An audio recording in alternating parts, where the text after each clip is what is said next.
Capítulo 1, eu quero ler o versículo de número 3, que diz: Dou graças ao meu Deus todas as vezes que me lembro de vós, fazendo sempre com alegria oração por vós em todas as minhas súplicas,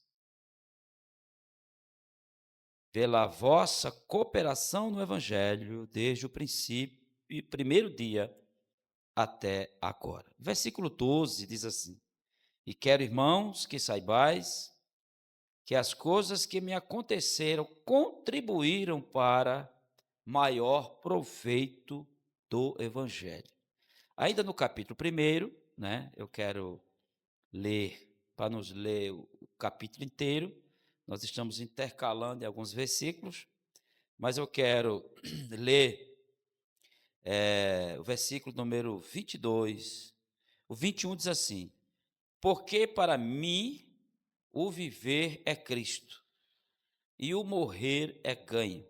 Mas, se o viver na carne me der fruto da minha obra, não sei então o que deva escolher.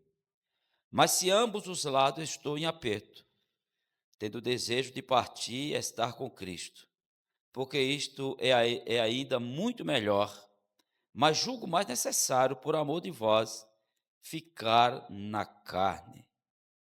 Amém.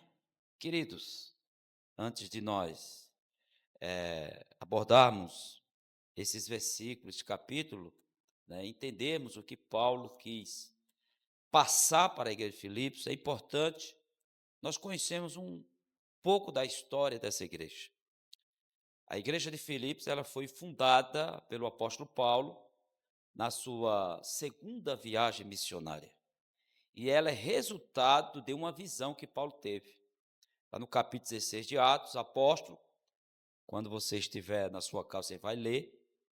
A Bíblia nos diz que Paulo, ele desce a uma cidade chamada Derbe e Listra, e ali encontra um jovem chamado Timóteo, e Paulo dá início à sua segunda viagem missionária com Timóteo, com Lucas e com Silas. Porque antes, quando Paulo iniciou na sua primeira viagem missionária, Paulo iniciou com Barnabé, né, com João Marcos, mas por causa de uma pequena contenda entre eles, por causa de João Marcos, eles se separaram. E Deus preparou Silas, ou melhor, Silas e Timóteo, para dar sequência à obra missionária através do apóstolo Paulo.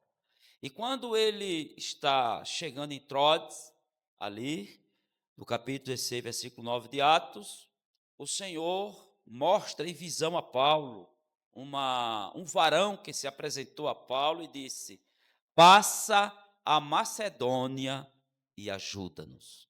E Paulo, ele obedece essa ordem divina e ele de imediato já chega na cidade de Filipos, e ali Paulo, naquela cidade, ele ganha uma alma para Jesus, chamada Lídia, vendedora de púlpito da cidade de Tiatira.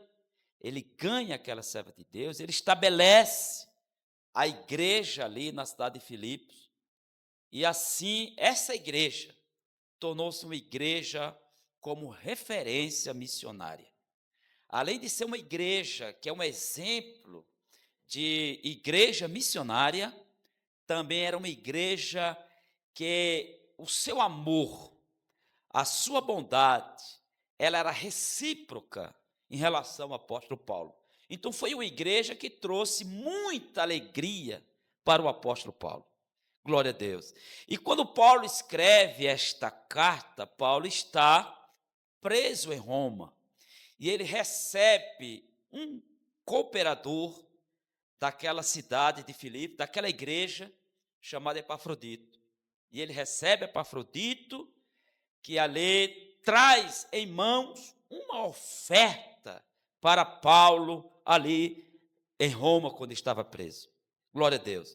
E ali Paulo recebe Epafrodito fica um tempo com ele, e Paulo manda de volta à cidade de Filipe, a igreja de Filipos, o Epafrodito, e Paulo exalta Epafrodito e agradece pela ajuda e pela reciprocidade daquela igreja em relação ao seu ministério. Louvado seja Deus.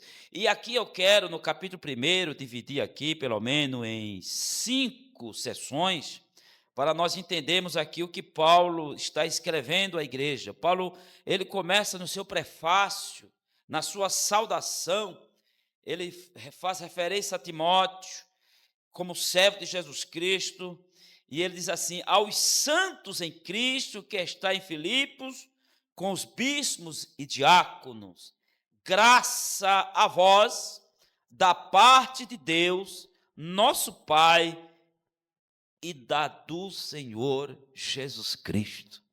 Paulo, quando ele faz esse prefácio aqui, ele fala de algo que como é a base do cristianismo, é a graça de Cristo. Paulo fala: a graça a vós, da parte de Deus, nosso Pai, e do Senhor Jesus Cristo. Glória a Deus. Paulo deixa bem claro que aquela igreja, ela vivia realmente debaixo da graça de Cristo, debaixo da misericórdia de Cristo, debaixo da infinita graça não merecida que eles receberam, mas esta graça de Deus abundava na igreja de Filipenses. E eu quero nessa noite já aqui contextualizar aqui esses versículos, dizendo, irmãos, que uma igreja, um crente, ele só é próspero se ele reconhecer que está debaixo da graça de Cristo.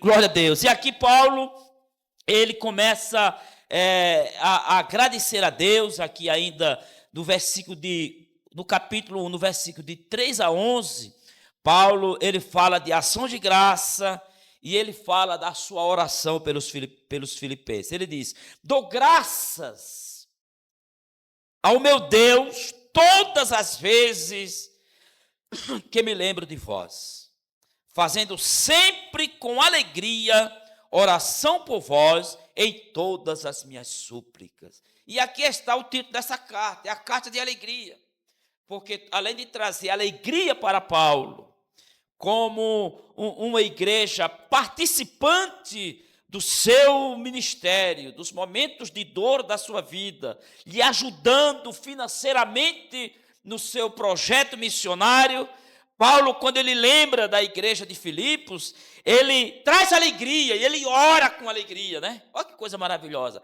A oração que traz alegria, né?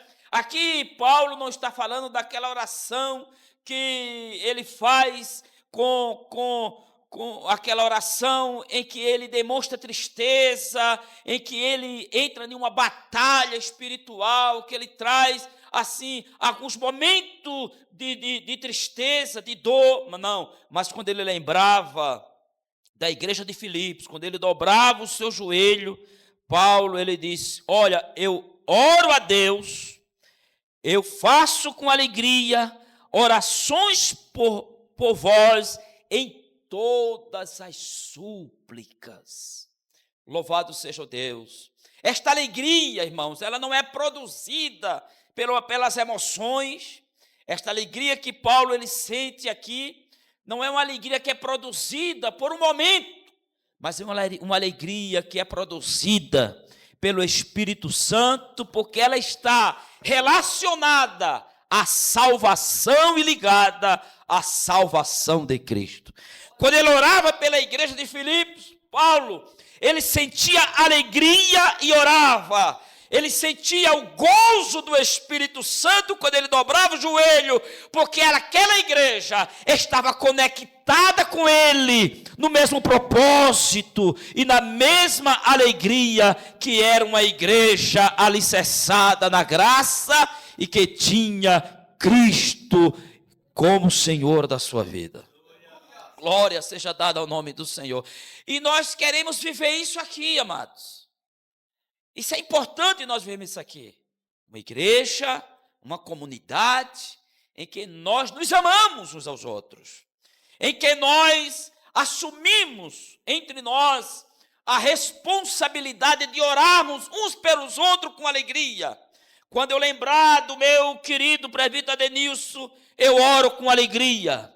Quando eu lembrar do pastor Júnior, do Felipe e de outros que estão aqui, eu oro com alegria. Glória a Deus. E esta carta, ela nos vai trazer muita alegria neste mês. Glória a Deus. Esta carta vai nos trazer alegria. Por quê? Porque esta carta aqui é uma carta de gratidão a Deus por ela. Amém, amados? Continuando aqui ainda nos versículos, até o versículo número 11, Paulo, ele fala da alegria, da oração com alegria, e ele fala aqui da certeza que ele tem. Tenho por certo isto mesmo, que aquele que em vós começou a boa obra, aperfeiçoará até ao dia de Jesus Cristo. Eu estava conversando hoje com um jovem, a gente conversando, e ele falando que é importante tomar-se uma posição com Cristo, que independente do período ou do tempo em que estamos passando por alguma coisa, seja bom ou seja ruim, a gente entender que Cristo é a prioridade do nosso tempo. Nós não podemos jamais procurar a Cristo quando estamos com dor, mas é importante a gente procurar a Cristo também quando está tudo bem. Isto é o maior desafio. E Paulo diz, por certo que aquele que em vós começou a boa obra. E esta boa obra, ela teve um início na vida dessa igreja, na vida dos irmãos, na minha vida. Quando começou essa obra? Esta obra, ela começou no primeiro dia em que você aceitou a fé. No primeiro dia que você resolveu seguir a Cristo, a obra salvífica, a obra do Espírito Santo começou naquele dia. Glória a Deus.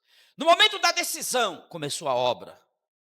Só que no período em que nós servimos a Cristo, seja 1 ano, 2 anos, 10 anos, seja o tempo que for até Cristo não voltar, esta obra, ela continua na nossa vida. E Paulo dizendo à igreja de Filipos, a obra aperfeiçoará até o dia de Cristo. Por quê? Porque neste período é o período em que a obra do Espírito Santo, a salvação em nós, ela resultará em mudanças de vida, em que os frutos do Espírito operará em nossa vida.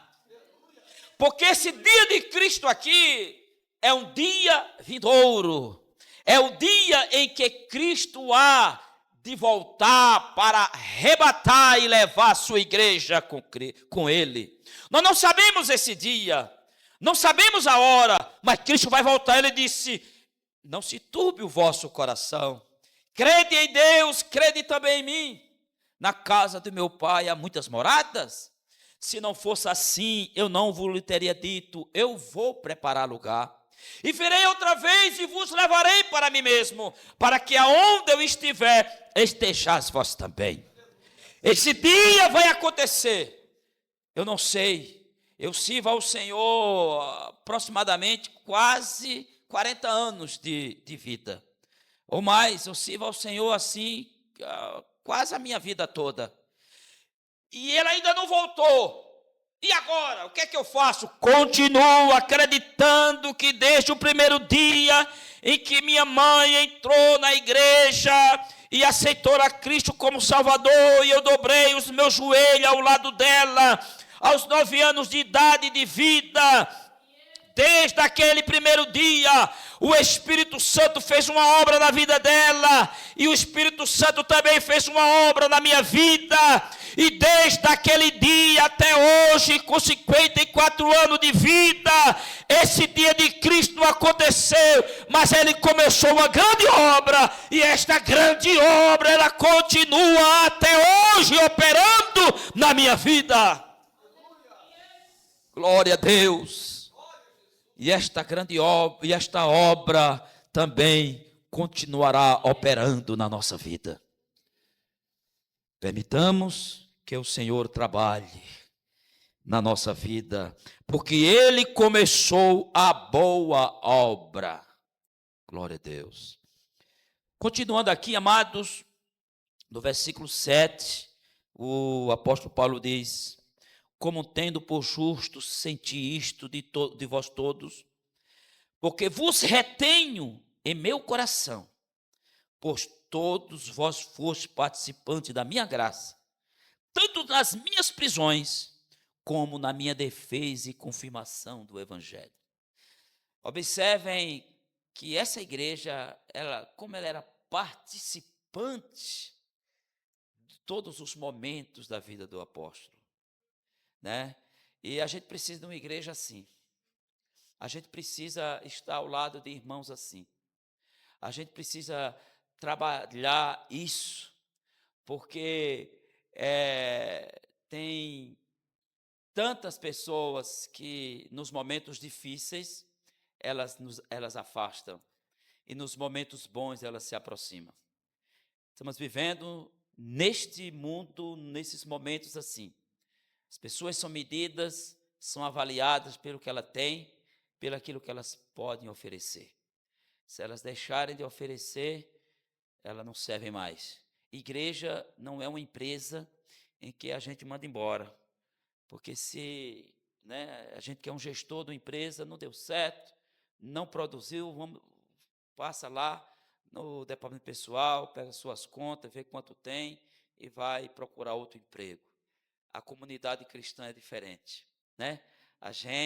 Estamos aqui para participarmos ativamente das necessidades uns dos outros. Glória a Deus. Os irmãos sabem que uma igreja em comunidade, que tem essa característica de igreja família, ela sempre será uma igreja numericamente pequena.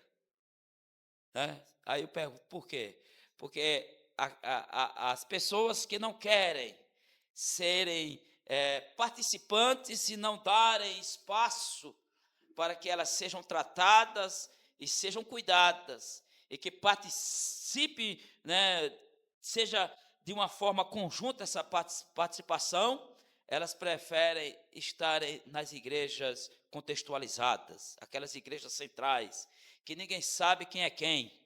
As pessoas sentam, adoram, participam do culto, o pastor recolhe a grande oferta, faz uma campanha muito boa, pega o seu carro, com todo respeito, não tenho nada contra, pega o seu carro no estacionamento, seu motorista coloca dentro, ele sobe para o apartamento e a pessoa continua. Então, tem muitas pessoas que estão indo atrás dessas igrejas, porque elas não querem partilhar uns com os outros as suas necessidades. E Paulo, essa igreja de Filipenses, era uma igreja que ela participava, elas compartilhavam entre elas as suas necessidades e as suas dificuldades, a ponto de lembrar que o seu fundador, o seu líder estava precisando de algo e ela mandou. Então Paulo diz: vocês participaram como na minha defesa e confirmação do Evangelho, porque Deus me é testemunha das saudades de todos vós tenho em entranhável afeição de Jesus Cristo. A partir do versículo 12, amados, aqui, eu coloquei aqui, o apóstolo ele fala das circunstâncias que ele se encontrava. Vamos ler aqui, os irmãos podem abrir a Bíblia aí no capítulo 12, ou acompanhar aqui no telão, não tem problema. Ele diz assim: e quero, irmãos, que saibais que as coisas que me aconteceram contribuíram para maior proveito do Evangelho, de maneira que as minhas prisões em Cristo foram manifestadas por toda a guarda pretoriana e por todos os demais lugares. Essa guarda pretoriana era como se fosse um grupo de soldados que fazia a guarda do rei de Roma. E ela era muito violenta, e Paulo muitas vezes sofreu na mão dessa guarda pretoriana. E Paulo diz: olha, eu apanhei, Paulo está dizendo aqui, eu passei por tudo isso, eu sofri, eu fui vítima da guarda pretoriana, mas tudo isso, ela tem um objetivo. Tudo que eu passei aconteceram para contribuir para maior proveito do Evangelho. A gente aprende aqui, irmãos, que nós precisamos entender que o Evangelho de Cristo, Jesus, é passar dificuldades e muitas vezes passar provas, calúnia, enfrentamento, rejeição. Nós passamos tudo isso. Faz parte, quem é crente tem que acostumar que nós estamos em uma batalha, uma guerra espiritual. Nós andamos em contramão com o sistema do mundo, com o sistema mundâneo, nós andamos da contramão do mundo, dos seus desejos, das suas paixões, das suas aptidões. Nós andamos na contramão de tudo isso. Então, nós devemos estar preparados para enfrentar as perseguições. As perseguições hoje talvez não seja dessa natureza de prisão, de violência, né? Mas a perseguição, ela é psicológica, ela é moral, ela é ideológica, e muitas vezes nós somos rejeitados pelo fato de sermos crentes. Se você chegar numa faculdade, se você é cristão, você sofre rejeição. E assim, nós temos que estar preparados para essa rejeição, e essa rejeição que nós enfrentamos. Se você quiser ser um cristão qualquer, você vai ser um cristão igual ao mundo, vivendo como o mundo quer, concordando com tudo. Se você for uma pessoa que quiser ser um cristão vencedor e um cristão autêntico e sofrer, você tem que ser um combatente fiel, um protestante contra as coisas do mundo, contra as práticas do mundo, contra os desejos do mundo, porque nós não estamos mais no mundo, mas estamos em Cristo. E Paulo, ele está dizendo aqui, olha, eu sofri, mas por a causa do Evangelho. E ele diz assim, ele continua dizendo: e muitos dos irmãos do Senhor, todos, tomando ânimo com as minhas prisões, ousam falar a palavras mais confiadamente, sem temor. Né? Então, todas as suas prisões, todos os seus embates, tudo que ele enfrentou, trazia para os irmãos, para aquela igreja, ânimo. Os irmãos diziam: não, eu vou pregar a palavra, permanecer na oração, porque o nosso líder, o nosso representante, ele está preso, mas ele não negou a fé. Ele está apanhando, mas ele não negou a fé. Ele está sendo rejeitado, mas ele não negou a fé. Ele está sendo vítima de Roma, mas ele não negou a fé.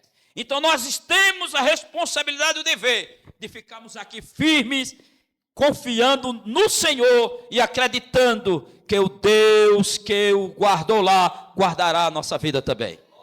Então é isso que nós temos que enfrentar, sermos exemplo de fé, exemplo de superação, exemplo de vida. Tem pessoas que falam de oração, mas ele não ora. Tem muita gente fala de evangelismo, mas não evangeliza. Tem muita gente que fala de contribuição, contribui para a casa do Senhor. Tem pessoas que falam muito de amor, mas não ama. Tem gente que fala de fé, mas quando o inimigo faz assim, ele corre. Tem gente que tem muita autoridade, mas quando o demônio cai, ele não tem autoridade para expulsar o demônio. E assim, nós estamos nessa situação hoje. Mas eu quero dizer para você nessa noite, não precisa ser um super crente, não. Não precisa se apresentar como santo e santarrão e querer ser melhor do que ninguém. Mas nos momentos de dor e de aflição, você precisa e nós precisamos estar de cabeça erguida, porque esta nossa postura, ela servirá de ânimo para aqueles que estão à tua volta. Glória seja dada ao nome do Senhor. Aquela irmã trabalha naquela empresa e eu tinha observado ela. Quando acontece aqui um problema, a primeira a dizer vamos orar a ela, a primeira se permanecer como crente, servindo e acreditando no Deus de milagre é ela. Eu quero ser igual a ela. Onde é que ela congrega? Qual é o segredo de tudo isso? Eu vou para a igreja onde ela está, porque ela é um exemplo para mim. Aquele obreiro é uma bênção. Ele prega a palavra, ele ensina a palavra e vive o que está ensinando, vive a palavra, glória a Deus. Aquele ali fala e vive aquilo que está falando. Quando eu for crente, eu quero ser igual a ele. Eu quero ser igual àquele marido, aquela esposa fiel, que é um exemplo dentro de casa. E Paulo tinha essas qualidades de crente. Glória a Deus. E nessa noite, quantos querem ter essa qualidade de servo de Deus? Talvez você diga, mas pastor, eu não consigo. Consegue. Jesus está aqui nessa noite para te ajudar. Aleluia. Glória a Deus. Jesus está aqui nessa noite para te dar graça para você suportar. A casa pode estar caindo, mas você está dizendo, posso todas as coisas naquele que me fortalece. Está aqui no capítulo 4, versículo 12 de próprio Filipenses. Quando alguém vai pregar no 4, eu só quero dar uma pincelada no 4 aqui, que vai ser o último. Mas ele diz, eu sei estar abatido, eu sei padecer necessidade, mas eu posso todas as coisas naquele que me fortalece. Glória a Deus. Mas voltando ao capítulo número 1 aqui, amados, vamos continuar. Aqui no capítulo, ele fala sobre o avanço do evangelho. Eu acho interessante quando ele fala sobre o desejo até de morrer. Ele falou aqui, vamos ler aqui, ó, o capítulo 1. Capítulo 1 e o versículo de número 22, 21, ele diz, porque para mim o viver é Cristo e o morrer é ganho. Mas se o viver na carne me der fruto na minha obra, não sei então o que devo escolher. Mas de ambos os lados estou em aperto, tendo desejo de partir e estar com Cristo. Olha que coisa maravilhosa, né? Sabia que tem muito crente que tem medo de morrer? Tem muitos irmãos que têm medo de morrer, sabia? Até que a gente entende isso, que morrer não é uma coisa boa assim, é uma separação, a gente quer viver, não é? Eu entendo, mas eu também não quero morrer. A gente também tem um certo temor da passagem dessa vida, né? Eu entendo, mas não podemos perder noites, ficarmos preocupados demasiadamente com a morte. Paulo está dizendo, olha, eu queria morrer, estar com Cristo. Ele sentia a presença de Cristo na sua vida, a salvação, a certeza, o gozo, a alegria era tão grande, que o céu estava naquele lugar, naquela prisão. O céu estava ali, ele estava preso. estava sendo vítima do cristianismo, porque ele estava preso pela causa de Cristo. Imagina, amados, você está preso. Por quê? Porque você é crente, está pregando o evangelho, está preso, está apanhando. E aquela prisão não era igual a de hoje, não, era pior ainda. Era no tronco, lá, amarrado. E ele está lá dizendo: eu tenho o desejo de estar com Cristo. Eu queria estar com Ele. Mas, se eu morrer, se está na carne, aqui, é para proveito do evangelho, então eu não sei o que vou escolher. Mas julgo mais necessário, por amor de vós, ficar na carne. Ele estava dizendo: eu quero sofrer mais um pouco, eu quero padecer mais um pouco, por amor do evangelho, por amor de vidas, por amor da causa do evangelho. A gente precisa aprender isso, irmãos. Eu preciso aprender, né, a me desgastar mais, né, a priorizar mais a igreja, os cultos. A gente, eu vou falar, mas a gente troca culto por coisas que não tem nada a ver. A gente troca culto. Tem dia de ceia, irmão, não vem para ceia, não, irmão, não troca culto de ceia por qualquer outra coisa. A ceia é importante. Não, eu vou trocar, não vou no culto. Por quê? Por que não foi? Porque eu estou um pouco cansado. Tudo bem, se você não vir no culto porque está um pouco cansado, você não vai perder a salvação. Mas a obra precisa de você. A igreja precisa da sua cooperação. Quando nós estamos aqui, a gente fortalece uns aos outros. É a presença. Se tivesse todos nessa igreja aqui, a gente se sentiria mais alegre ainda. Porque o que traz alegria numa igreja é a presença dos irmãos. Glória a Deus. Uma igreja que ama a vida, ela sente-se bem com a presença. Teve um dia que um senhor, ele era mudo e surdo, mas não faltava o culto. Mas o irmão, aí ele se incomodou, alguém que ouvia e via, incomodou quem era bom. Quer dizer, a pessoa era bom, se incomodou porque ele não perdia. Aí o irmão perguntou: mas por que você não perde culto? Ele disse: eu não perco porque a minha presença já contribui no culto. Glória a Deus. Sua presença aqui hoje, nessa noite, está trazendo alegria para mim. Imagina se eu estivesse pregando só para a Flávia, minha nora. Ela... Imagina, estou falando hoje para vocês. Isso me traz alegria. A maior preocupação nossa na igreja que dirige é o povo vir para a igreja. Será que vai vir? Meu Deus. A maior alegria para um líder, para um pastor, para um obreiro, pode passar salvo aí e entrar 10 mil reais de oferta. Amém. Glória a Deus. Se no outro culto não entrar R$1 e a igreja estiver cheia, ele fica mais feliz. Porque o que traz alegria é a presença, irmãos. Glória a Deus. É a presença nossa, é a comunhão nossa. É o comprometimento que temos com a obra de Deus.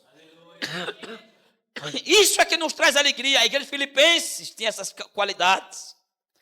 Não era apenas uma igreja exemplo missionária que levava oferta, mas era uma igreja comprometida, glória a Deus, com a obra missionária. E nós pensamos que a obra missionária é só pegar um missionário e enviar, e ali mandar uma oferta. Não, aqui é obra missionária. Nós estamos fazendo missões aqui.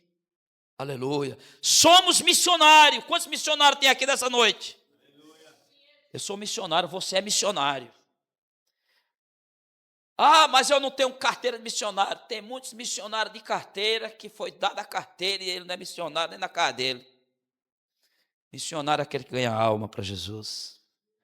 Você é um missionário, a sua presença, glória a Deus, porque a presença, a alegria, Paulo era feliz, tinha alegria, porque para mim o viver é Cristo, e o morrer é ganho, mas ele tinha alegria de viver, não porque ele pensava em si próprio, mas ele pensava na obra do Senhor e nas vidas. Louvado seja o nome do Senhor. Nós temos que ter esta qualidade, essa característica de amarmos uns aos outros, de se preocupar uns com os outros, né? E Paulo, amados, ele continua para encerrar. E tendo esta confiança, sei que ficarei e permanecerei com todos vós, para proveito vosso e gozo da fé, para que a vossa glória abunde por mim em Cristo Jesus, pela minha nova ida a vós. Aí aqui, Paulo, ele continua, só tem aqui apenas 4 versículos para encerrar o capítulo 1, mas ele diz, somente deveis portar dignamente conforme o evangelho de Cristo. Irmãos, isso fala de comportamento, ética cristã. Porque Paulo está dizendo, olha, o que eu quero que vocês vivam conforme o evangelho de Cristo Jesus. Aonde você estiver, seja uma bênção para a glória de Deus. Amém, queridos? Para encerrar aqui, a palavra de Deus assim, e em nada vos espanteis dos que resistem, e para eles, na verdade, é indisposição, mas para vós, de salvação, e isto de Deus, porque a vós foi concedido, em relação a Cristo, não somente crer nele, como também padecer por ele. Olha, queridos, tendo o mesmo combate, que já em mim tendes visto, e agora ouvis estar em mim. Que Deus abençoe os irmãos, que Deus abençoe essa igreja, que continuemos no mesmo propósito, observando esta carta, esta introdução hoje, né? Foi uma forma de abertura. Sei que Deus usará muitos nossos obreiros daqui até o final. Que Deus abençoe em nome de Jesus.